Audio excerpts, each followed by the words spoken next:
Let's go back to our top story and try this for the third time. An error in the public protector's summary into the Gupta Naturalisation, raising some questions. Malusi Gigaba found to have breached Parliament's Executive Ethics Code but did not abuse his powers. Joining me on the line is Opa Sikhalwe, spokesperson for the Office of the Public Protector. Opa, so I'm hoping that this landline would be better for us to get through this conversation. You were telling me about these findings and why the minister was not found to have abused his powers. Yes, thank you so much. Hopefully this time we'll get through it. So I was confirming that it is true that the Public Protector did not find that the minister abused his powers, which he is afforded in terms of the South African Citizenship Act of 2010, when granting the Gupta certificate for early naturalization and so forth.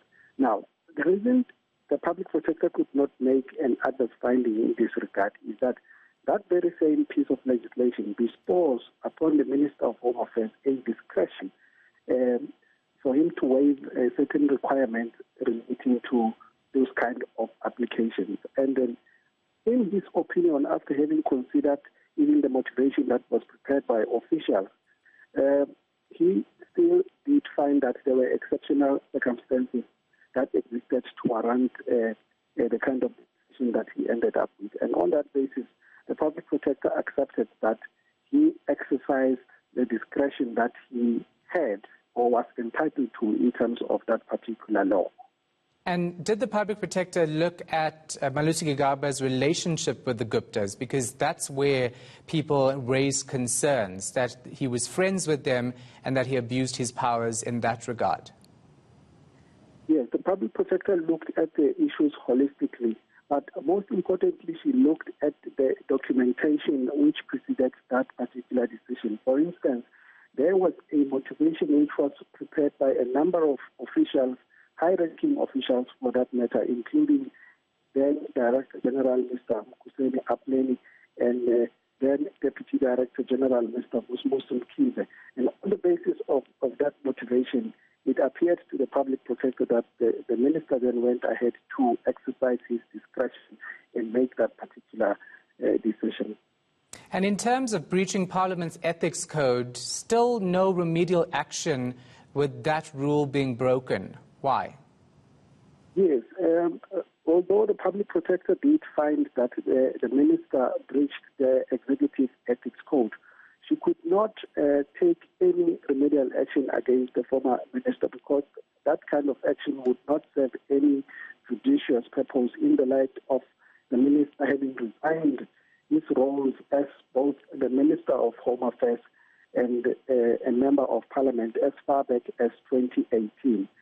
The remedial action that she could only take was that which related to the work of officials within the department with a view to preventing a recurrence of what happened when the minister failed to table in Parliament the names of the people whose citizenship had been approved on the grounds that exceptional circumstances existed. You will recall that the law requires the minister to do so at the beginning of every year shortly after Parliament has opened, to table those names so that it is known which individuals have gained South African citizenship under the minister's discretion and on the basis of those special circumstances or exceptional circumstances.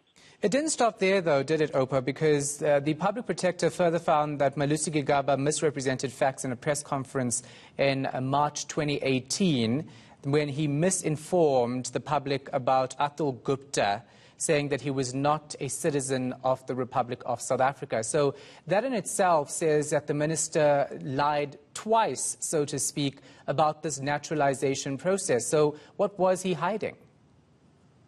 Yes, that is correct. The Public Protector did make a finding to that effect that the minister was not truthful in that press conference of 6 March 2018, where he sought to clarify the whole fiasco surrounding this issue. And the minister did concede during investigations that he presented to the public information that was incorrect. He went further to say that he did correct the information after the fact. However, the Public Protector did find that the minister acted improperly in that regard. And again, like the previous issue, there was no remedial action taken against him because he's no longer a member of parliament or cabinet. You know, the U.S., they're trying to get charges against Donald Trump so that he never makes a comeback into politics in that country. Do you not think, or does the public protector not think, that we need similar action against Malusi Gigaba, because we know that he can easily make a comeback and get into parliament in future, because that's what the ANC can decide? So was no remedial action the right way to go here? Well, the public protector is on the record saying that the report that she puts out must not only be viewed in respect of the people who are implicated therein. Instead, government authorities must use these reports to ensure that there's good governance all round. So we assume that whoever appoints people to positions of authority will consider the reports such as this one the next time there is an opportunity to make such appointment. There have been a number of people against whom adverse findings were made in government. For instance, Minister Mbalula at the end of 2018, and it was adverse findings therein, but that seemingly not affected him in any way, because just like Minister Gigaba, when that report was put out, Minister Mbalula was no longer in government, but he subsequently came back to government, and that's something we have got no control over. It is the responsibility of those who make appointments to take everything that has been put out, such as this report, to account before making those kind of appointments. Yeah, the Deputy Public Protector, Advocate Koleka Kaleka, actually presented this because the Public Protector is away for some time now. Tell me about the Deputy Public Protector's role in this investigation. Well, the Deputy Public Protector was not involved at all in this particular investigation. You will see when you read the report that the first complaint arrived in 2017, the second one in 2018. And then she joined the office in February 2020. By that time, the investigation was pretty much concluded. All that was left was to identify the implicated parties and serve them with notices in terms of Section 7, subsection 9A of the Public Protector Act, to grant them an opportunity to respond to the preliminary findings that the Public Protector was considering at the time. And then even beyond that period, she did not get involved at all. Not merely because of the reasons you raised, but because she had been involved in, or she was aware of the issues that prevailed at the time the former minister was preparing to brief Parliament on that particular matter. And for those reasons, she recused herself.